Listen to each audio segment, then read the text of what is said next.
12 sano ka hor iyo xaalkii Muqdisho. qiiq madow ayaa cirka isku shareeray wadooyinka Muqdisho kadib markii qarax baabuur lagu qaaday kolonyada wasiirka arrimaha gudaha ee Soomaaliya. wasiirka dhaawac fudud ayaa soo gaaray hase yeeshee 8 qof oo rayid ah ayaa ku dhintay halkaas. ciidamadii Midowga Afrika ee AMISOM ayaa goobta isku hareereeyay si ay uga hortagaan qarax labaad inkastoo weerar ku dhacay. nolosha magaalada ayaa si dhaqso ah dib ugu soo laabatay. shacabka Muqdisho ayaa la qabsaday qaraxyada soo noqnoqda iyadoo kolonyada ciidamada AMISOM ee magaalada dhex mara inta badan indhaha bulshada aysan soo jiidan. weerarada ismiidaaminta miinooyinka wadooyinka lagu aaso iyo xeeladaha sii adkaanaya ayaa qayb ka ah caqabadaha amni. roondada AMISOM iyo ciidamada Soomaaliya ayaa muhiim u ah sugidda nabadgelyada, balse waxaa sii xoogaysanaysa su'aasha ah tani ma waaraysaa.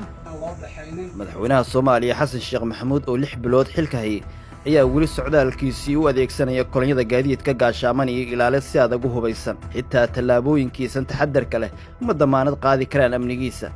haddana madaxweynuhu uma muuqdo mid baqaya iyadoo saacado ka hor la bartilmaameedsaday kolonyada wasiirka arrimaha gudaha.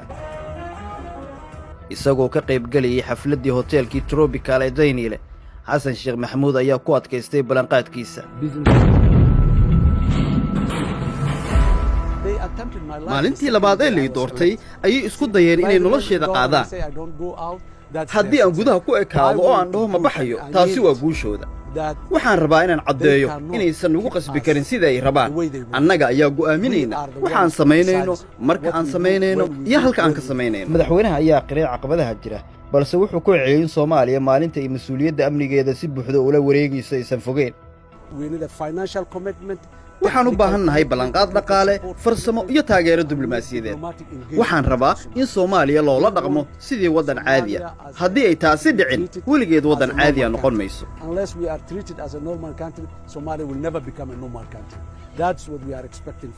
markii gobol ku dhacay jidadka magaalada ayaa faaruq noqday. ciidamada AMISOM ayaa feejignaan ku jira, halka ciidamada xoogga dalka Soomaaliyeedna ay ilaalinayaan boqolaal jidgooyo oo magaalada dhexdeeda ah. weerarkii qaraxa ee dhacay subaxnimadii hore ayaa dhacdo kale ku daray dagaalka maalinlaha ah ee Muqdisho. jidgooyooyin, ilaali iyo feejignaan joogto ah ayaa noqday qiimaha ay magaaladu kaga xoroobi karto gacanta shabaab. inkastoo culays badan jiro, haddana shacabka Soomaaliyeed ayaa ku dhiiraday inay aaminaan in 22 sano oo dawlad la'aan kadib waddankooda uu dib uga baxo burburka, loona socdaalo dhanka Soomaaliyada cusub. 12 sano kadib waxaan dhahnay annaga waxaa noo AMISOM ah oo noo ATMIS ah oo noo United Nation ah dadkeenna. shacabkeennan aadnay, shacabkeenna waxaan dhahnay shacabow shabaab ha iska celin.